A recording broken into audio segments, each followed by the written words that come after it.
Change a question, change your life. When it comes to planning your life, I want to get you to learn to ask 3 questions now. The question you want to ask yourself is, what do I want? What's my outcome? What's my result? The word RPM, the first one, is to get you focused on the target. The target is not the activity. The activity can change. It's what's the result I'm after. If you know exactly what it is you really want, what you desire, what you're really after, clarity is power. The more clear you are and specifically what you want, the faster your brain can get you there. Because your brain's like a servo mechanism in a bomb and a missile. The old days, you shoot a missile and the target was going, and if you missed the trajectory, you missed it. Today, what happens when the missile's not on course? What happens? It locks onto the heat signature, and what does it do? It moves and follows it. That's the way your brain is if it knows the outcome, if it knows the result. So RPM starts with, I got to know the result. This is a results planning system. The rapid planning method, but you can think of it as a results planning system. I need to know the result I'm after before I ever ask myself what to do. That takes more time, but it's worth it. Now, for time's sake, I'm not going to do this with you right now, but I'll tell you what I do when I've taught this to people and I've got a full weekend to do this in. Just give you a picture. If I asked you right now to write out your name, your full name. Now, some of you abbreviate your signature, but write out your full name in cursive. And I have your partner say to you with a stopwatch here, okay, ready? And I go, go. And you write it out. And you tell me when you're done. I go, stop. I write down how long that was.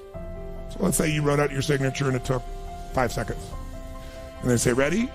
Write it out. Ready? Go. You tell me when you're done. Stop. And I write down 5 seconds. I have to do that 10 times. You'll find in the beginning, you'll be, let's say, 6 seconds. I'm making it up. Everybody's signature is different. And you probably might get down to as little as 5 seconds. If you have like an iPhone, you could do it as a digital stopwatch. You could see the milliseconds. Then I say to you, I want you guys to write every other letter in cursive. How long do you think it would take to do it? Half as much time? Most of you will take twice as much time in the beginning, and then eventually, what's interesting is, if I do it 10 times, and the last 2 or 3, and this makes no logical sense, and again, I don't want to take the time to have all of you do this 10 times, 10 times, 10 times, but you can go do it on your own, I'll just tell you the result. In most cases, even though you're doing half as many letters, you cut it by 2/3 the time. There's something happens when you break an old pattern and you do it fresh. Your brain over the years has learned ways to move more rapidly since when you did your original signature, and you'll do it in 1/3 the amount of time. It'll take twice as much at first, and then it'll cost you 1/3 amount of time. Now let me tell you why I'm telling you this. The system I'm calling the rapid planning method, by the time I show it to you, you're gonna go, this takes more time than just making my to-do list. It will win. When will it take more time? When? Initially.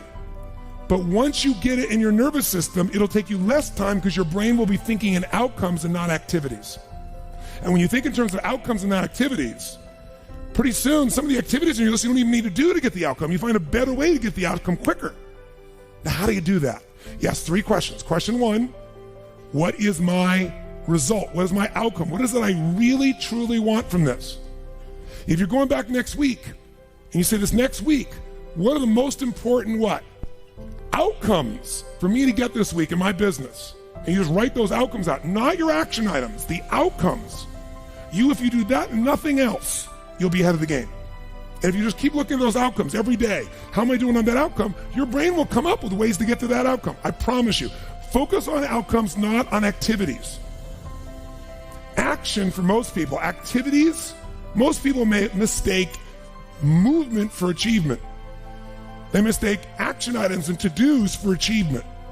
We're after the achievement. Are you with me on this? Yes or no?